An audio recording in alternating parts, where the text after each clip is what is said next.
አድማጮች ኔልሰን ማንዴላ በኢትዮጵያ ወታደራዊ ስልጠና ሲወስዱ በአፓርታይድ ሰዎች ሊገደሉ እንደነበርና ማንዴላን ያዳናቸውን ጀግና ኢትዮጵያዊ እናሳውቃቸዋለን።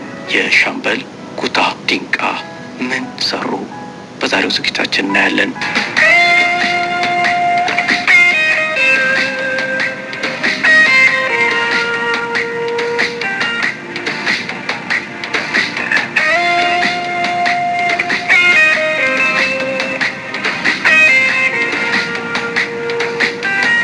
በአፄ ኃይለ ሥላሴ ዘመነ መንግስት እጅግ በከፍተኛ ምስጢር ኔልሰን ማንዴላ ወደ ኢትዮጵያ መጥተው ስልጠና እንዲወስዱ ለጀነራል ታደሰ ብሩ ትዕዛዝ ተላለፈ።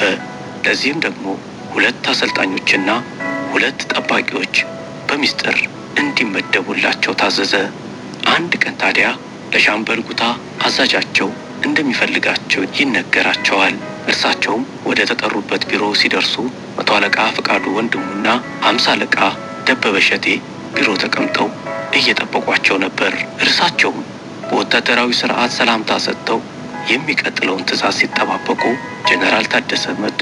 ጀነራል ታደሰ ከዚህ በኋላ ከፍተኛ ሚስጥር የሚፈልግ ኃላፊነት ይሰጣችኋል። አንድ ትልቅ እንግዳ ወደ ሀገራችን መጥቷል። በዚህ ካምፕ ውስጥ ሚስጥራዊ ቦታ ተዘጋጅቶለታል። ስለዚህ ለእናንተ የተሰጠው ይህንን ትልቅ ሰው የመጠበቅ ኃላፊነት ነው አሉ። በዚህ መልክ ኮሎኔል ፍቃዱ ዋከኔ የማንዴላ አሰልጣኝ፣ 100 አለቃ ፍቃዱ ወንድሙ ረዳት አሰልጣኝ፣ ሹፌርና የማንዴላ አስተርጓሚ ሆነው ይመደባሉ። ሻለቃ ጉታ ዲንቃና የ50 አለቃ ደበበ ሸቴ በፈረቃ ማንዴላን እንዲጠብቁ ከጄኔራል ታደሰ ብሩ ኃላፊነት ተሰጣቸው። በነጋታው ጄኔራል ታደሰ ብሩ በራሳቸው መኪና ማንዴላን ኮልፌ ፈጥኖ ደራሽ ወደሚገኘው ወደ መኮንኖች ክበብ አመጧቸው።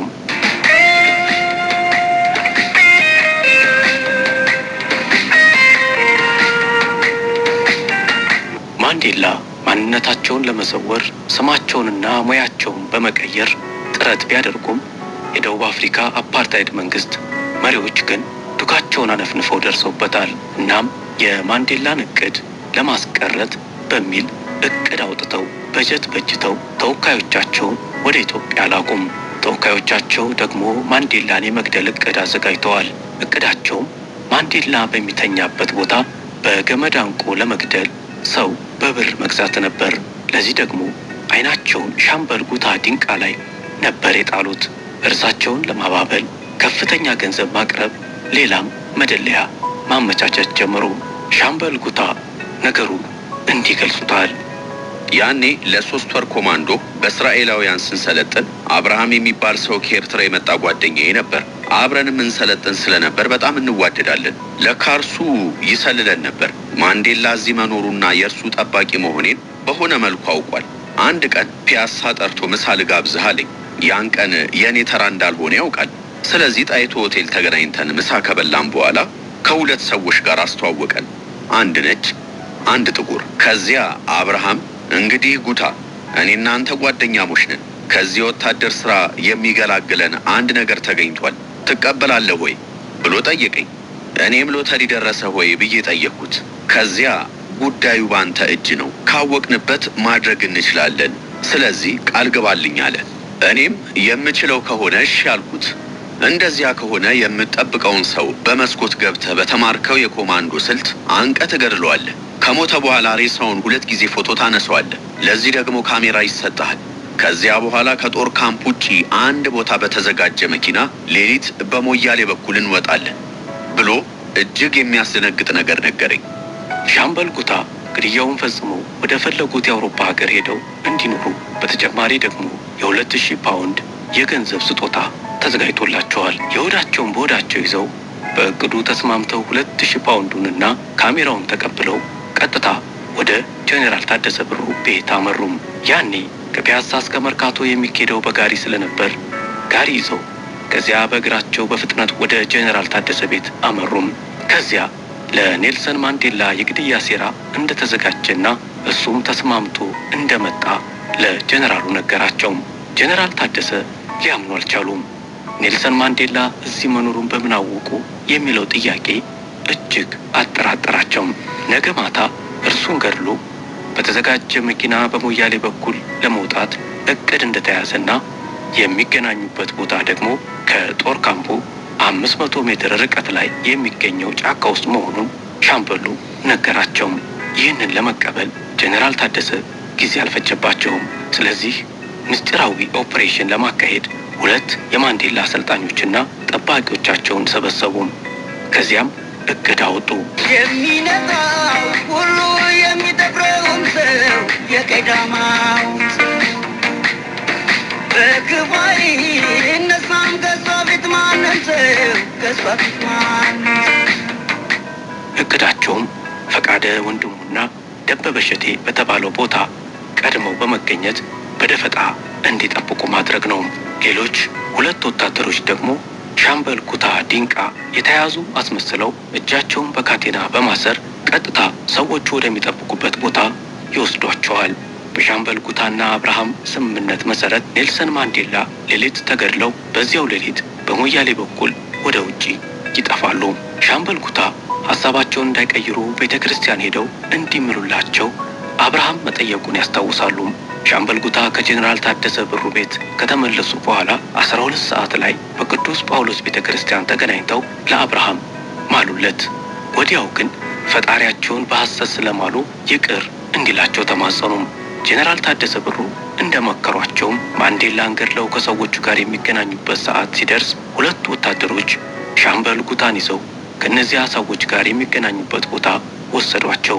በተመሳሳይ ሰዓት በቦታው የነበሩ ወታደሮች 2 የውጭ ዜጎችና አብርሃምን በቁጥጥር ስር አዋሉ። ሰዎቹ ሻምበል ኩታ ነው ያስያዘን እንዳይሉ ሻምበል ኩታም ያን ሌሊት አብረዋቸው እስር ቤት አደሩ። ጀነራል ታደሰ ያዘጋጁትን ምስጢራዊ ኦፕሬሽን በዚህ መልኩ ተጠናቀቀ። ማንዴላም ከሞት ተረፉም። ርስ ቢታማ እንዴት አያማትም? ቀይም ናት ልጅቷ ባድ ሰው የላትም።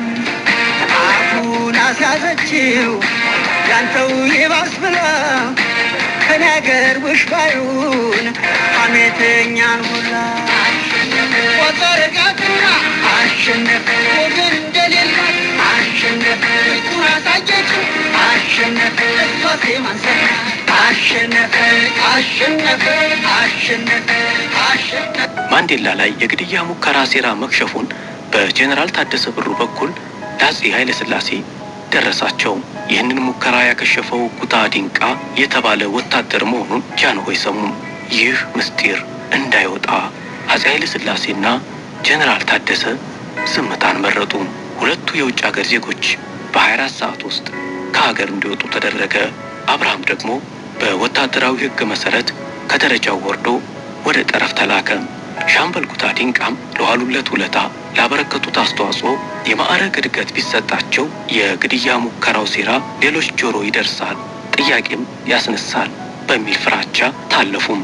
ሻምበል ኩታ ያኔ ብሩን ወስጄ የፈለግኩት ሀገር ሄጄ መማር እችል ነበር፣ ግን ማንዴላን በጣም ወደዋለሁ፣ አዛዤ በጣም ይወደኛል፣ አምኖኝ ይህንን ስራ ሰጠኝ። ጀነራል ታደሰ ደግሞ መጀመሪያ ለዚህ ስራ ሲመድቡኝ የመከሩኝ ነገር ልቤን አሸነፈ በማለት ማባበያውን ያልተቀበሉበትን ምክንያት ያስረዳሉ። ዛሬ የምትጠብቁት ሰው ትልቅ ሰው ነው። አንድ ቀን ስለ እርሱ አውቃችሁ እርሱን በመጠበቃችሁ ትኮራላችሁ አሉን። እኔም ማንዴላን ገድዬ የሀገሬን ስም ማስጠፋት አልፈለግኩም በማለት ለምን ማንዴላ መግደል እንዳልመረጡ ይናገራሉ። ሻምበል ኩታ ማንዴላን ከሞት በማትረፋቸው ጀነራል ታደሰ ሸልመዋቸዋል። ድሮም አንተን አውቃለሁ፣ አንተ ጀግና ነህ፣ አሁን ደግሞ ከልጆቼ መካከል እንደ አንዱ ነው የማይህ በማለት ከኪሳቸው ውስጥ 250 ብር አውጥተው ሸልመዋቸዋል። ጀነራል ታደሰ ከግለሰቦቹ የተገኘው 2000 ፓውንድ ለበጎ አድራጎት ድርጅት መስጠታቸውም ይታወሳል። በክፋይ ታማም ከሷ ፊት ማንም ሰው ከሷ ፊት ማንም ሰው የደሙልና ወዳጅ።